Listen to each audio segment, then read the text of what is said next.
खरंच आयुष्य जसं आपण समजतो तसं एवढं सोपं आहे का? नाही.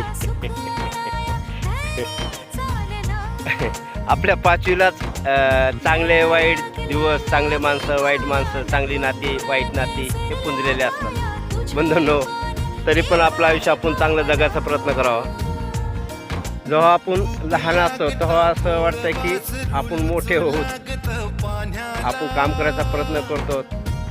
आणि खास करून जर आपण सर्व भावंडामध्ये मोठे असू तर असं आशा करतो की माझे भाऊ मोठे होतील, संसाराला हातभार लावतील, आम्ही मोठे होत.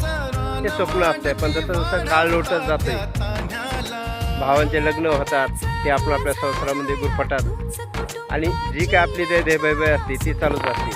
तरी आपण खचून न जाता पुढचं काम करायचं. मग दुसरी आशा असते आपल्या अवलाद. त्या अवलादीवर स्वप्न पाहिलं जातं की चला हरकत नाही, अवलाद तरी शिकून सवरून चांगल्या कामाला लागेल, 2 पैसे कमीन आणि आपल्याला मदत करेल. माफ करा म्हणतात काय सांगायला, पण ते पण स्वप्न भंगत आहे. कारण की जशी अवलाद थोडीशी लग्न होईपर्यंत आईवडिलाला व्यवस्थित पाहते, त्यानंतर आईवडील विचार करतात की चला आपण अवलादीचं लग्न करून देऊ.